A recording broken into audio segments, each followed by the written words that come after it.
Classes. आज हम पढ़ेंगे अनस्टडी और ट्रांजिएंट हीट कंडक्शन। अनस्टडी और ट्रांजिएंट हीट कंडक्शन। तो पहले हम इसका एक प्रैक्टिकल एप्लीकेशन में यूज़ देख लेते हैं। प्रैक्टिकल एप्लीकेशन में कहाँ यूज़ किया जाता है? मेटलर्जी। मैं एक जस्ट प्रैक्टिकल एप्लीकेशन देख रहा हूँ, मेटलर्जी। मेटलर्जी में जो हीट ट्रीटिंग प्रोसेस होते हैं, हीट ट्रीटिंग प्रोसेस या heat treatment process, heat treatment processes को इस तरह से कंट्रोल्ड किया जाता है कि जो कैरेक्टरिस्टिक मटेरियल की कैरेक्टरिस्टिक्स होती हैं, कैरेक्टरिस्टिक ऑफ मटेरियल, जो भी हमें रिक्वायरमेंट होती है उसके अकॉर्डिंग हम हीट ट्रीटमेंट प्रोसेस को कंट्रोल करते हैं मेटलर्जी में। सपोज हमें मेटल सॉफ्ट और डक्टाइल चाहिए।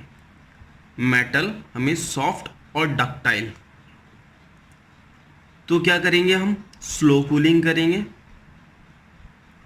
Slow cooling, right, slow cooling करेंगे, जिसे आप जानते हैं एनिलिंग नाम से, एनिलिंग टर्म से स्लो कूलिंग। और स्लो कूलिंग करने के लिए क्या होना चाहिए? Temperature difference should be less. Temperature difference कम होगा तो हीट ट्रांसफर क्या होगा? स्लो। हीट ट्रांसफर स्लो होगा। ओके।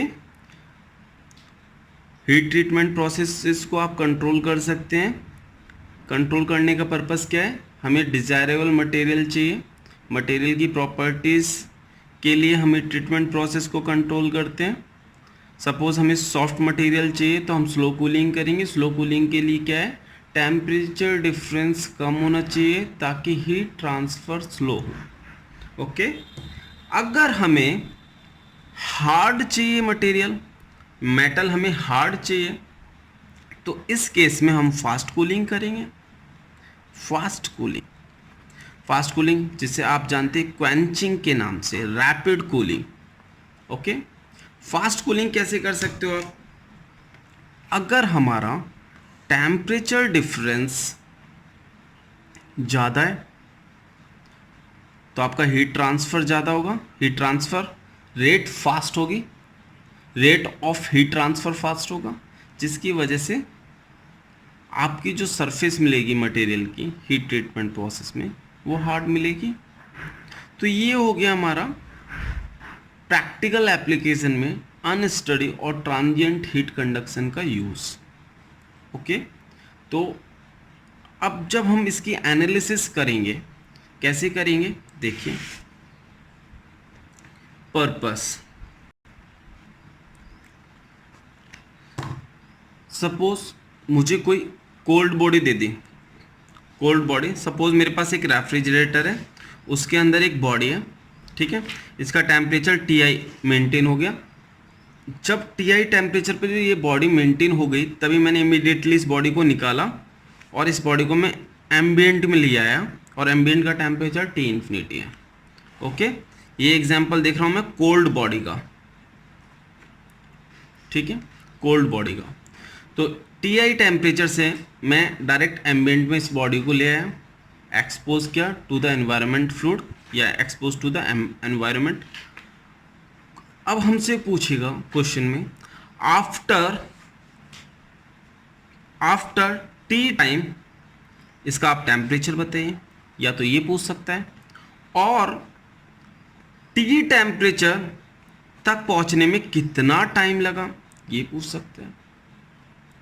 इस केस में Ti is lesser than T infinity, तो ये केस किसका हो गया? हीटिंग का केस ऑफ हीटिंग। ओके।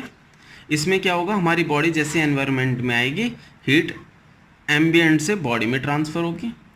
अगर मैं हॉट बॉडी का केस लेता, सपोज मेरे पास कोई स्फेरिकल बॉल है और उसे मैंने फर्नेस में रख रखा है, स्फेरिकल कॉपर बॉल है, उसे फर्नेस में रख रखा है। फर्नेस में उसका मैंने बॉल का टेम्परेचर टी मेंटेन कर लिया। जैसे ही टी टेम्परेचर हुआ मैंने बॉल को एनवायरनमेंट में एक्सपोज किया, बॉल को मैं एनवायरनमेंट में ले आया। एनवायरनमेंट का टेम्परेचर टी इन्फिनिटी। इसमें भी हमसे क्या पूछ सकते हैं, फर्स्ट देखिए T I is greater than T infinity, तो ये केस किसका हो गया, कूलिंग का। मेरी बॉडी जब एनवायरनमेंट में आएगी तो ये कूल होगी। तो इसमें भी सेम वही क्वेश्चन, आफ्टर टी टाइम आप इसका टेम्परेचर बताइए, और टेम्परेचर आपको पता है तो उस टेम्परेचर तक पहुंचने में कितना टाइम लगा ये पूछ सकते हैं। ठीक है, तो जो हम ट्रांजिएंट हीट कंडक्शन या अनस्टेडी हीट कंडक्शन की में लम्प्ड कैपेसिटी एनालिसिस करेंगे, उसमें हम यही फाइंड आउट करेंगे कि इस टेम्परेचर तक पहुंचने में कितना टाइम लगा, या इतने टाइम में कितने टेम्परेचर तक पहुंच गए। ओके, डेरिवेशन से पहले हम एक टर्म और देख लेते हैं, न्यूटोनियन हीटिंग और कूलिंग प्रोसेस। न्यूटोनियन हीटिंग और कूलिंग प्रोसेस देख लेते हैं। न्यूटोनियन हीटिंग और कूलिंग प्रोसेस कौन सा होगा, जिसमें internal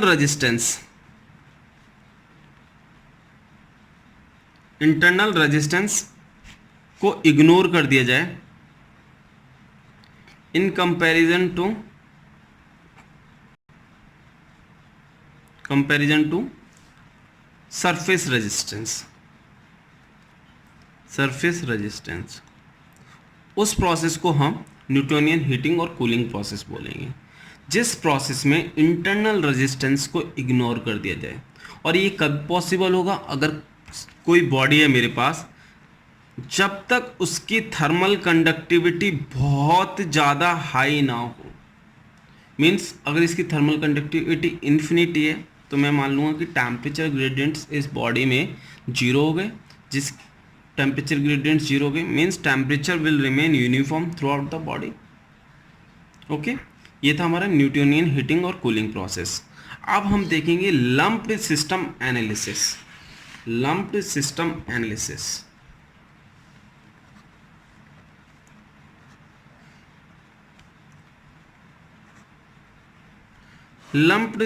analysis,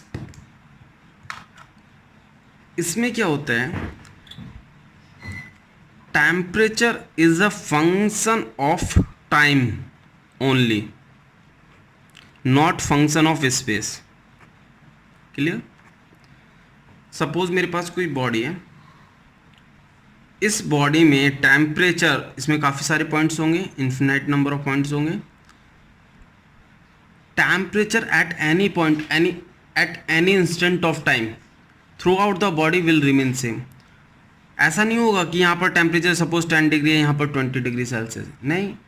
suppose t is equal to 1 second पर इसका टेम्परेचर पूरी बॉडी में 20 डिग्री सेल्सियस है, टेम्परेचर 20 डिग्री सेल्सियस है। t is equal to 2 second पर after 1 second more temperature throughout the body 15 degree Celsius है। Temperature will not change with space, temperature space के साथ चेंज नहीं होगा बॉडी में, temperature will change only with time.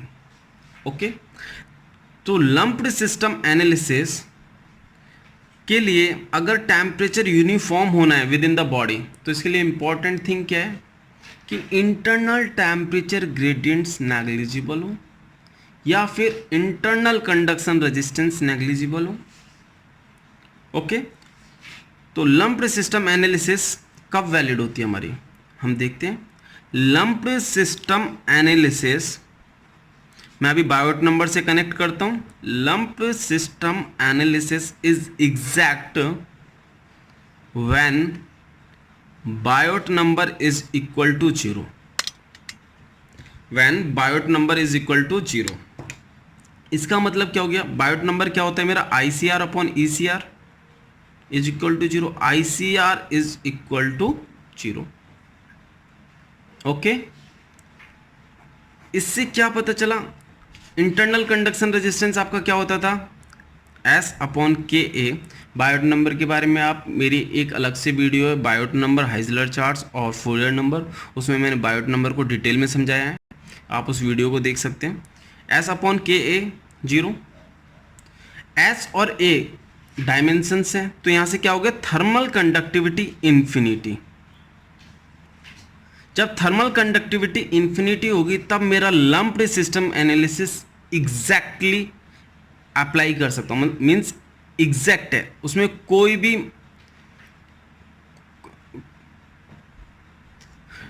Temperature gradient नहीं है, कोई भी टेम्परेचर ग्रेडियंट नहीं है, means temperature gradient is zero.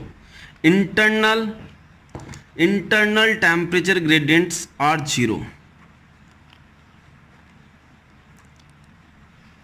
Internal temperature gradients are zero. Within the body कहीं पर भी टेम्परेचर ड्रॉप नहीं होगा। एट एनी टाइम और at any instant throughout the body temperature will remain same. Okay, but thermal conductivity practically किसी भी material की infinity होती नहीं है। तो हम देखते हैं दूसरा case, lumped system analysis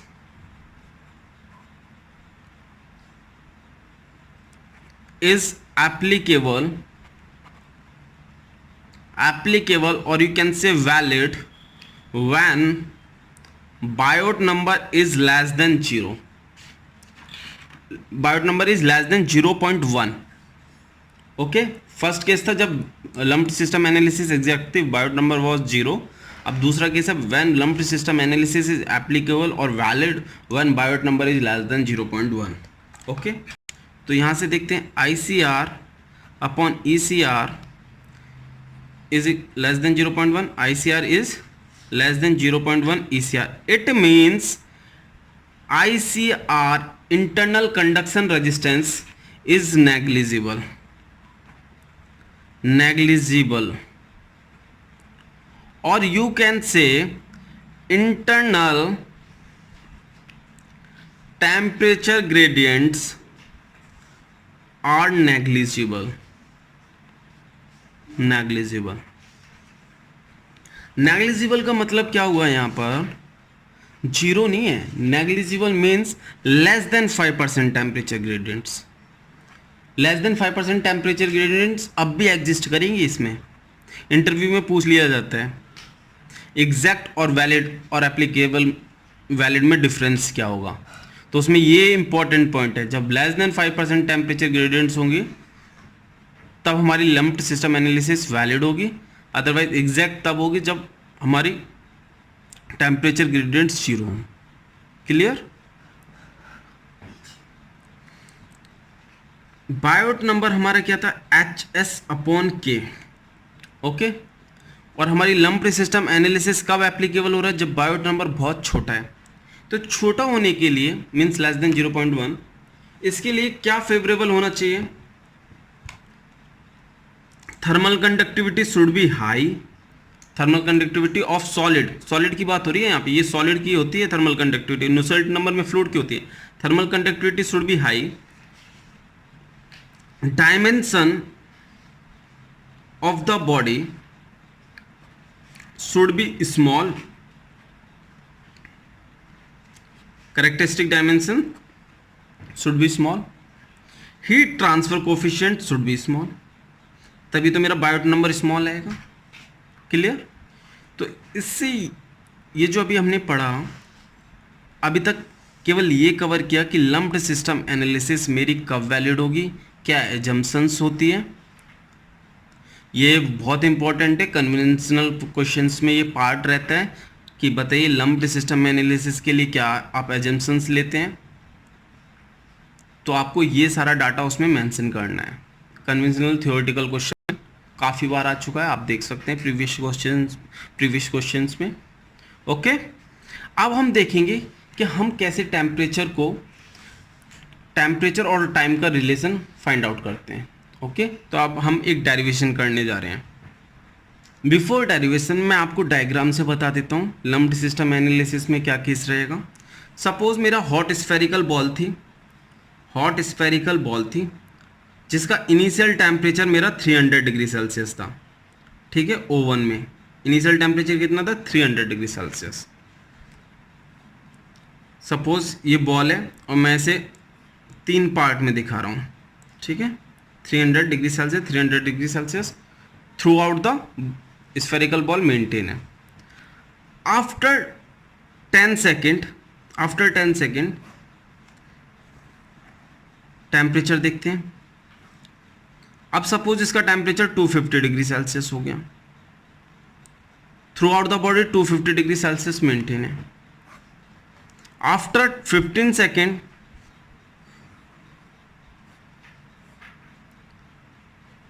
(200 degree Celsius हो गया, 200 degree Celsius 200 means temperature is same through out the body.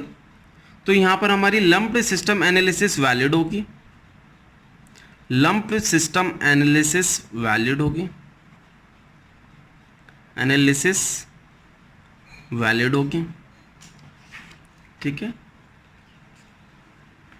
यहां पर मैं ये जो मेरी बॉल है ये फर्नेस में, जैसे मैंने एनवायरनमेंट में निकाला उसके बाद की ये केसेस हैं, okay.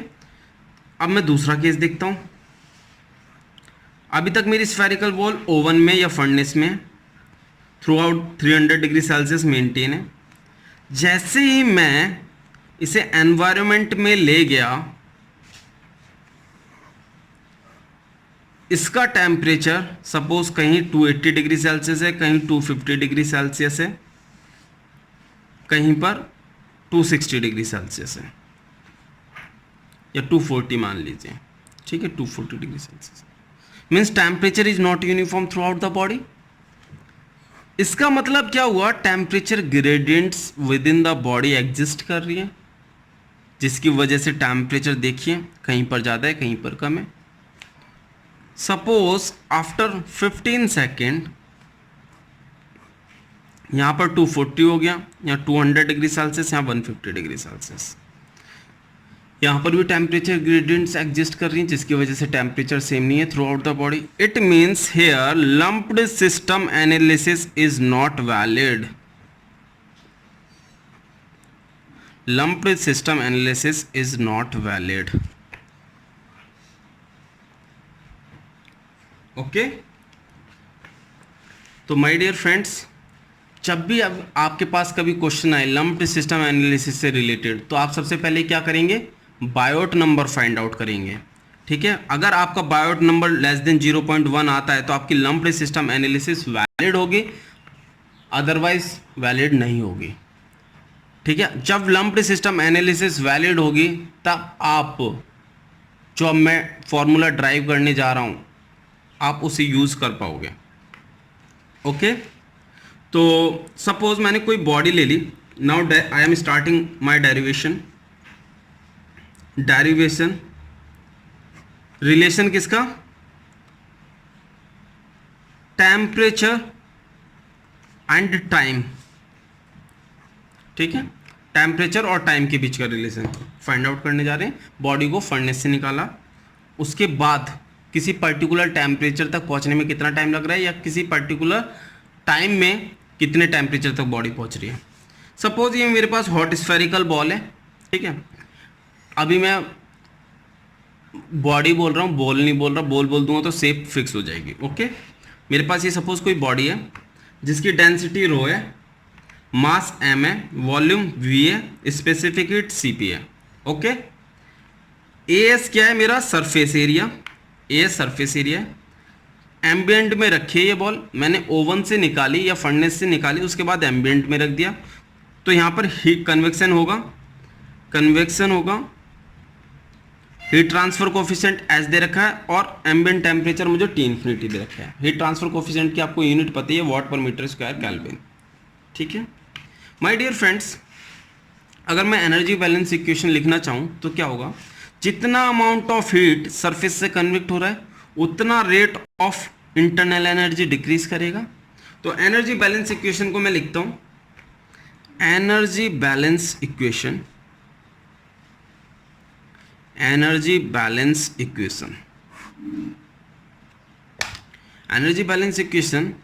Rate of decrease of internal energy is equal to rate of heat convection from the body to fluid, from the body to fluid. Clear? जितना अमाउंट ऑफ हीट कन्वेक्शन हो रहा है उतना amount of internal energy decrease हो जाएगी। ठीक है, तो rate of decrease of internal energy minus d by d t m C P t. Suppose इसकी internal energy m C P t थी और डिक्रीज कर रही है, तो माइनस साइन लिया मैंने, रेट के लिए डी बाई डी टी लिया है। Clear my dear friends? Internal energy decrease कब करेगी? जब इसका इनिशियल टेम्परेचर ज़्यादा होगा।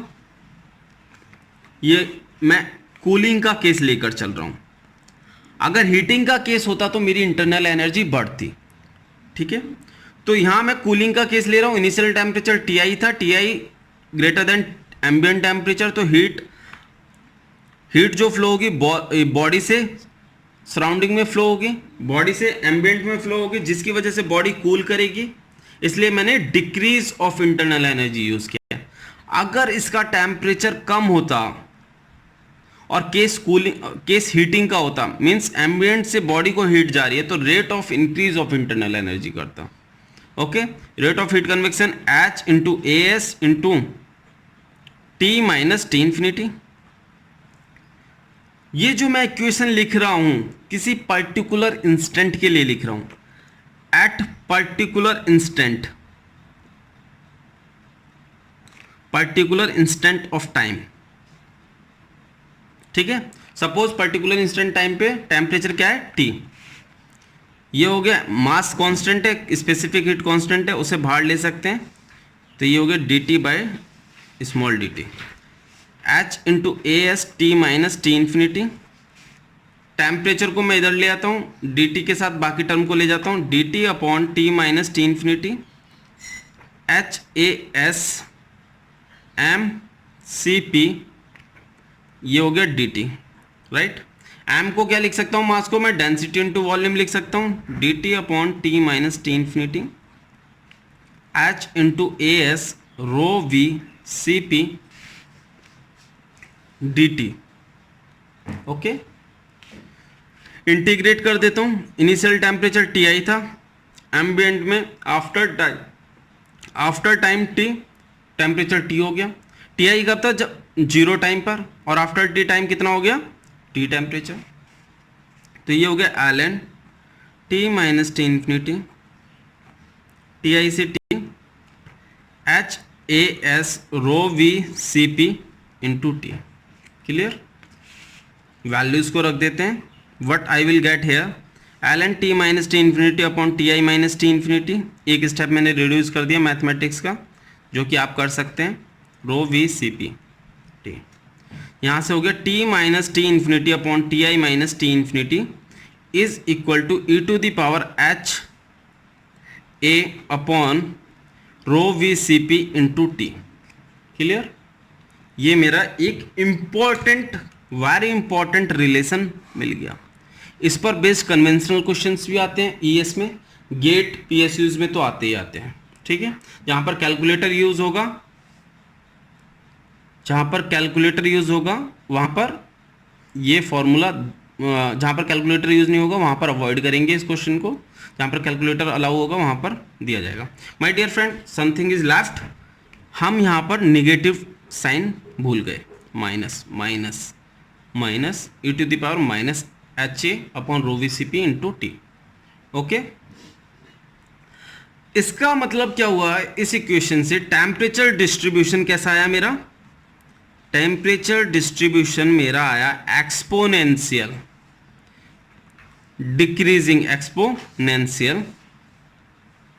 डिक्रीजिंग, ठीक है। तो अगर मैं इसका ग्राफ ड्रॉ करूं इस बॉडी के लिए, तो कैसा होगा? इस टाइप का जाएगा ये,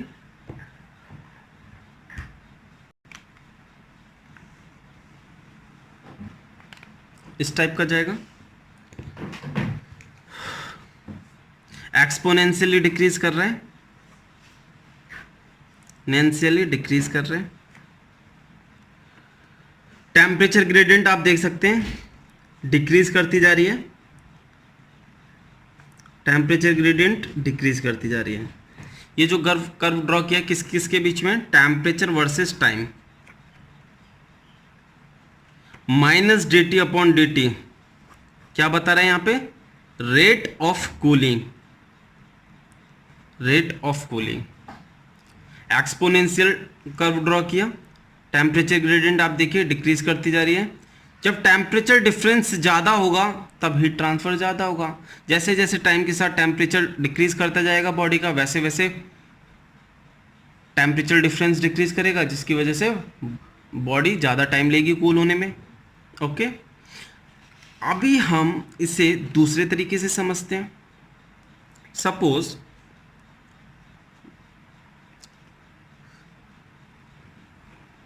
बॉडी का initial temperature 300 degree Celsius,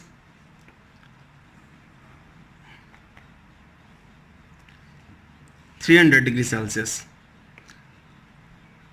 250 degree Celsius, after T1 time 250 हो गया, after T2 time 200 degree Celsius हो गया, after 200 degree Celsius, after T2 time 200 degree Celsius हो गया, after T3 time 150 degree Celsius हो गया। क्लियर? तो माय डियर फ्रेंड्स, अगर आप यहां देखें टेम्परेचर ड्रॉप कितना हो रहा है, टेम्परेचर ड्रॉप कितना हो रहा है, यहां पर देखिए 50 डिग्री सेल्सियस हो रहा है, यहां पर 50 डिग्री सेल्सियस हो रहा है, यहां पर 50 डिग्री सेल्सियस हो रहा है। For the same temperature drop time जो होगा, टाइम जो होगा T1 will be lesser than T2 will be lesser than T3। जैसे जैसे आपका बॉडी का टेम्परेचर डिक्रीज करता जाएगा वैसे वैसे बॉडी कूल होने में ज़्यादा टाइम लेगी। क्यों? देखिए एम्बिएंट टेम्परेचर तो सेम ही रहेगा, T infinity T infinity T infinity, जिसकी वजह से आप देखिए यहां पर टेम्परेचर डिफरेंस कितना है, 300 माइनस T इन्फिनिटी, यहां पर कितना है 250 माइनस T इन्फिनिटी, यहां पे 200 माइनस T इन्फिनिटी, यहां पे 150 minus T infinity. You can see और you can observe temperature difference is decreasing, temperature difference decrease कर रहा है, जिसकी वजह से rate of heat transfer decrease करेगा। जब rate of heat transfer decrease करेगा body will take more time, body will take more time to cool, body will take more time to cool in the later stages.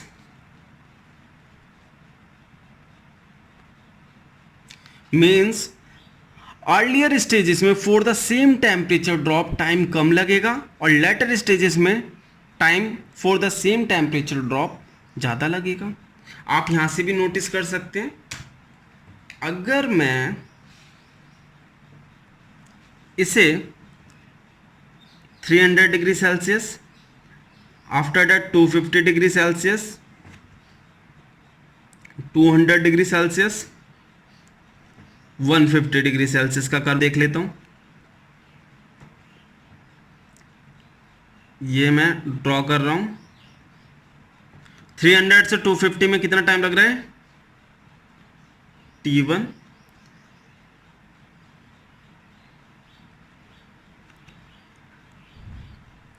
To 50 से 200 के बीच में कितना time लग रहा है, T2,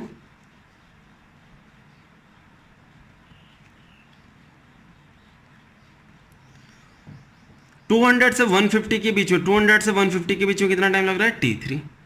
और आप देख सकते हैं T3 is greater than T2 is greater than T1, clearly visible है। तो आपको समझ में आ गया, बहुत इंपॉर्टेंट ऑब्जर्वेशन है, इससे काफ़ी सारे प्रॉब्लम्स बनती हैं गेट में, ऑब्जेक्टिव्स में। पहला तो क्वेश्चन यही हो जाएगा, आपको डिफरेंट टाइप्स के कर्व्स ड्रॉ करके दे देगा और पूछ लेगा किसमें स्टार्टिंग में ज़्यादा टाइम लगेगा, किसमें कम टाइम लगेगा। ठीक है, या इस तरह का बना देगा आपको और उसमें कंडीशन डाल देगा किसमें T1 T2 is greater than T3 is greater than T1 T3 is greater than T2 is greater than T1, इस तरह से आपको 4 ऑप्शंस दे देगा। या फिर थ्योरेटिकल क्वेश्चंस टाइप में पूछ लेगा, इस तरह का स्टेटमेंट पूछ लेगा कि बॉडी स्टार्टिंग में कम टाइम लेगी, लेटर स्टेजेस में ज़्यादा टाइम लेगी। ठीक है, तो आपको कंफ्यूज नहीं होना है। ये मैंने एग्जांपल लिया है कूलिंग का। ओके, कूलिंग का means Ti is greater than T infinity. आप रेट ऑफ हीटिंग का भी एग्जांपल ले सकते हैं। अगर आप Ti को लेसर देन T इन्फिनिटी, अगर मैं केस दूसरा just for drawing curve, if Ti is lesser than T infinity, तो केस किसका हो जाता, हीटिंग का हो जाता। इस केस में एम्बिएंट से हीट जाएगी बॉडी में, और इसका अगर मैं कर्व ड्रॉ करता टेम्परेचर वर्सेस टाइम का, टेम्परेचर वर्सेस टाइम का, तो कर्व कैसा जाता। सपोज स्टार्टिंग में टेम्परेचर उसका Ti था, टेम्परेचर ऐसे बढ़ता इस टाइप से। ठीक है, तो एक्सपोनेंशियली राइज करता, यहाँ पर एक्सपोनेंशियली राइज करता।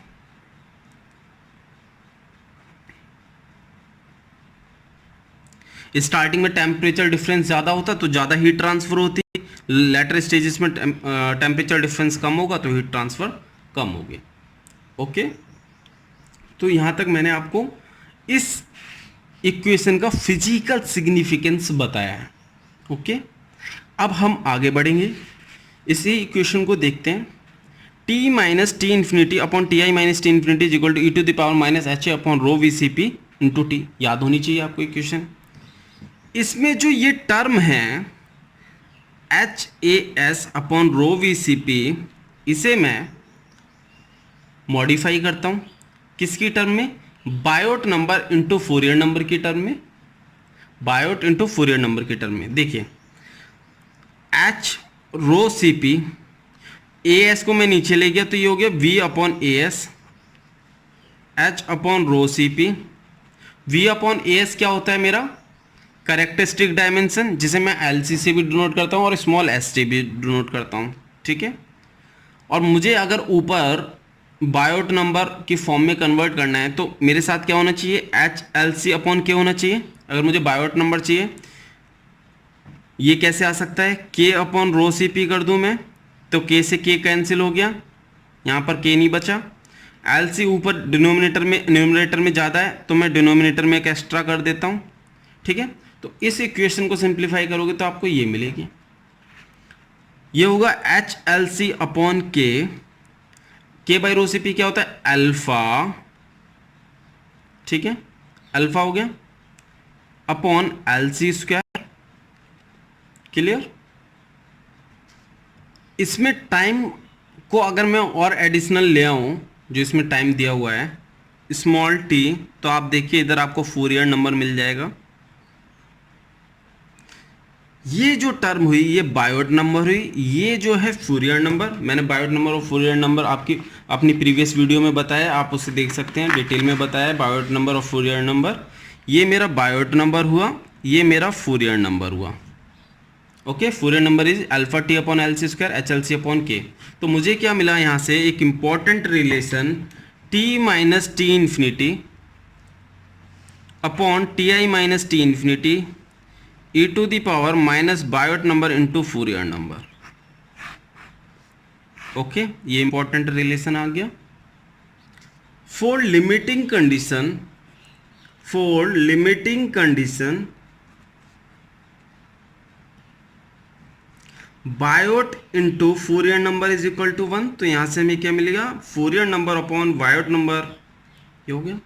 बायोट नंबर आपको पता है के by H L C by K, तो ये हुआ के बाय एच एल सी। ठीक है, अगर मेरा बायोट थर्मल कंडक्टिविटी बढ़ती है तो फूरियर नंबर बढ़ेगा, और फूरियर नंबर कैसे बढ़ सकता है, alpha T upon L C square. अगर मेरा अल्फा बढ़ जाए तो फूरियर नंबर बढ़ जाएगा। It means larger Fourier number क्या सिग्निफाई करता है, less time for heat diffusion in solid, less time for heat diffusion in solid. अगर थर्मल डिफ्यूजिविटी ज़्यादा हुई तो उस बॉडी में हीट को डिफ्यूज होने में कम टाइम लगेगा। क्लियर? यहाँ तक था इस डेरिवेशन को प्रूव करना और इससे रिलेटेड टर्म्स को देखना। ठीक है, दो इंपॉर्टेंट रिलेशंस मिल गए हैं आपको, दो इंपॉर्टेंट रिलेशंस मिल गए हैं, एक ये और second one is T minus T infinity upon T I minus T infinity is equal to e to the power minus H S upon rho we C P into T. My dear friends, अब हम देखेंगे time response of a thermocouple. My dear friends, हम thermocouple को ही क्यों choose किया? क्योंकि lumped system analysis की बेस्ट एप्लीकेशन क्या होती है? Measurement of temperature by thermocouple. Measurement of temperature by thermocouple आपसे इंटरव्यू में भी पूछ सकता है, बताइए लंप्ड सिस्टम एनालिसिस आप कहाँ पर यूज़ करते हैं, प्रैक्टिकल एप्लीकेशन का एक नाम बताइए। तो आप ये भी बोल सकते हो measurement of temperature by thermocouple. Metallurgy के अलावा आप इसे भी बोल सकते हैं। ओके, ये बेस्ट एप्लीकेशन है। माय डियर फ्रेंड्स, हमने क्या प्रूव किया? T minus T infinity upon T I minus T infinity is equal to e to the power minus H A upon rho we C P into T. Thermocouple किस type का होता है? ये junction और ये two dissimilar metals. My dear friends, मैंने एक thermocouple पे अलग से पीपीटी बना रखी है, अलग से वीडियो बना रखी है, आप उसमें समझ सकते हैं थर्मोकपल की वर्किंग, फंक्शन, किस प्रिंसिपल पर वर्क करता है, क्या कंस्ट्रक्शन, क्या कॉन्फ़िगरेशन होता है, क्या क्या मटेरियल यूज़ करते हैं, क्या स्पेसिफिकेशन फीचर्स होते हैं, क्या एडवांटेजेस हैं, क्या प्रैक्टिकल एप्लीकेशंस में यूज़ होता है। Important point of view, important interview point of view से बहुत इंपॉर्टेंट है। आप उस video for reaching equilibrium thermocouple को इक्विलिब्रियम तक पहुंचने में T is equal to T infinity condition के लिए क्या हो जाएगा? ये जीरो हो जाएगा। E to the power minus H A upon rho we C P into t, zero is equal to 1 upon e to the power H A upon rho we C P T. Okay, ये होगा। My dear friends, अगर left hand side zero है तो right hand side zero होने के लिए क्या होना चाहिए? 1 अपॉन इन्फिनिटी होना चाहिए। इन्फिनिटी के लिए ई टू द पावर इन्फिनिटी होना चाहिए। मीन्स ये टर्म मेरी लार्ज होनी चाहिए। ये सरफेस एरिया है, H A S upon rho we C P T large होना चाहिए फॉर इक्विलिब्रियम। इस पर भी ऑब्जेक्टिव क्वेश्चन बन जाता है, लार्ज फॉर इक्विलिब्रियम। अगर मेरा थर्मोकपल जंक्शन स्फेरिकल है, for spherical shape, generally spherical ही होता है, तो V अपॉन ए एस क्या हो जाएगा? R/3 हो जाएगा। तो यहाँ से मुझे क्या मिला? 3H upon rho C P R into T. Large होना चाहिए स्फेरिकल शेप के लिए। Clear? 3H upon rho C P into R into T is equal to large. ये केस जो हुआ मेरा, ये इक्विलिब्रियम के लिए, इस पर ऑब्जेक्टिव क्वेश्चंस बन सकते हैं। सिंपल सी बात है, ये हमने ये इक्वेशन को यूज़ किया, इक्विलिब्रियम के लिए T is equal to T infinity रखा और यहाँ से ये मेरी कंडीशन आ गई कि ये लार्ज होना चाहिए for T is equal to T infinity. ठीक है, ये इक्विलिब्रियम का केस हो गया। अब हम टाइम कांस्टेंट को देखते हैं। टाइम कांस्टेंट क्या टर्म डिफाइन की? जस्ट इस टर्म का रेसिप्रोकल। टाइम कांस्टेंट टर्म जो डिफाइन की, टाइम कांस्टेंट को टाउ से डिनोट करते हैं, rho we C p upon h a. Unit क्या होगी इसकी देख लेते हैं। रो की किलोग्राम पर मीटर क्यूब वॉल्यूम की, सी पी जूल पर kilogram kelvin. Heat transfer coefficient watt पर मीटर स्क्वायर केल्विन, तो वाट को मैं जूल पर सेकंड मीटर स्क्वायर केल्विन में कर दिया। मीटर स्क्वायर से मीटर स्क्वायर कैंसिल, केल्विन से केल्विन कैंसिल, किलोग्राम से किलोग्राम, मीटर क्यूब से मीटर क्यूब, जूल से joule. What did you get? Second. So second is the unit of time constant. Significance देख लेते हैं इसका, टाइम कांस्टेंट का. अगर टाइम कांस्टेंट मेरा स्मॉल है, टाइम कांस्टेंट अगर मेरा स्मॉल है, तो थर्मोकपल का रिस्पॉन्स जो होगा वो फास्ट होगा, और अगर ये लार्ज है टाइम कांस्टेंट तो स्लो रिस्पॉन्स होगा, स्लो रिस्पॉन्स होगा. और हमारे लिए जो फेवरेबल होता है वो स्मॉल टाइम कांस्टेंट. हमें क्या चाहिए? कम टाइम लगे और हमें पता चल जाए, राइट? तो थर्मोकपल का रिस्पॉन्स फास्ट होना चाहिए. फास्ट होने के लिए टाइम कांस्टेंट स्मॉल होना चाहिए. स्मॉल टाइम कांस्टेंट के लिए देख लेते हैं क्या क्या होना चाहिए. इस पर भी क्वेश्चन बनते हैं काफ़ी सारे. टाइम कांस्टेंट को स्मॉल करने के लिए मेरी रो की value, rho means density of material, should be small. Rho छोटा होगा तब टो छोटा होगा. Heat transfer coefficient should be large. Heat transfer coefficient बढ़ेगा क्योंकि हीट ट्रांसफर कोफिशिएंट आप यहाँ से देख सकते हैं, tau is directly proportional to rho, tau is directly inversely proportional to h. Specific heat capacity low होनी चाहिए, tau is directly proportional to c p. अब आता है volume upon area. Volume upon area अगर मैं इसे स्फेरिकल के केस में लूँ तो r/3 होगा, सिलिंड्रिकल के केस में लूँ r/2 होगा. इट मीन्स रेडियस और size of body should be small. Size of body should be small. इसलिए आपने देखा होगा थर्मोकपल की जो बॉडी होती है बहुत कम साइज की होती है. Tau is directly proportional to v upon a, और you can say tau is directly proportional to r/3 in case of spherical. Cylindrical के केस में r/2 in case of spherical. तो ये थी इंपॉर्टेंट ऑब्जर्वेशंस टाइम कांस्टेंट की.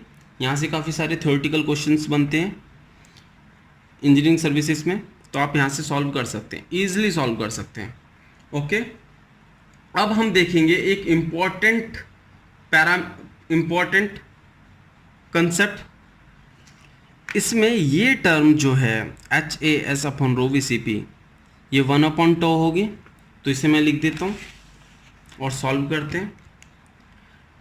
T minus T infinity upon TI minus T infinity is equal to e to the power minus t upon tau. If t is equal to tau, क्या होगा? t minus T infinity is equal to t minus T infinity upon TI minus T infinity is equal to e to the power -1. Calculator का use कीजिए और value आएगी आपकी 0.368. Okay, so you got t minus T infinity upon TI minus T infinity is equal to 0.68. Okay, दोनों side, दोनों terms को, दोनों left hand side right hand side को 1 से माइनस कर दीजिए. t minus T infinity upon TI minus T infinity 1 minus 0.368. What will you get? Here you will get TI minus T infinity minus T plus T infinity upon TI minus T infinity is equal to 0.632. तो T infinity से T infinity cancel, you will get TI minus T 0.632 TI minus T infinity. और you can write TI minus T is equal to 63.2% of TI minus T. बहुत ज़्यादा objective questions बनते हैं. इसे हम बोलते हैं sensitivity of thermocouple. Sensitivity of thermocouple. ये T इन्फिनिटी है, इसे बोलते हैं इनिशियल टेम्परेचर डिफरेंस और steady state value. Steady state value means जो इसका इनिशियल टेम्परेचर था उनका डिफरेंस को हम स्टडी स्टेट वैल्यू बोलते हैं. तो एग्जाम में काफ़ी बार थ्योरेटिकल क्वेश्चन आता है, पीएसयूज हो गए, रेलवे के क्वेश्चन एग्जाम्स हो गए, एसएससी जेई के एग्जाम्स हो गए। Theoretical question, sensitivity of thermocouple is percentage of initial temperature difference और स्टेडी स्टेट वैल्यू। तो आपको कितना करना है 63.2%। ओके, और यू कैन राइट 0.632। इस पर बेस्ड क्वेश्चन भी बन सकता है कि आपसे पूछ ले सेंसिटिविटी ऑफ थर्मोकपल बताइए, अगर इनिशियल टेम्परेचर दे रखा है आपको, एम्बिएंट टेम्परेचर दे रखा है, तो आप इजीली फाइंड आउट कर सकते हो, केवल 2 टेम्परेचर से आप बता सकते हो सेंसिटिविटी ऑफ थर्मोकपल क्या है।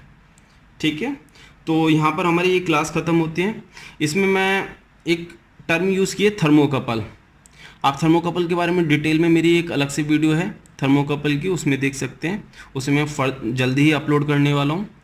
उसमें आपको इंटरव्यू से रिलेटेड बहुत इंपॉर्टेंट इन्फॉर्मेशन मिलेगी, जिसे आप कई सारे प्लेटफॉर्म पे यूज़ कर सकते हैं। ओके, अगर आपको वीडियो पसंद आए हो प्लीज़ लाइक करें, शेयर करें, सब्सक्राइब करें। रेगुलर अपडेट्स के लिए please ring the bell. Thank you so much.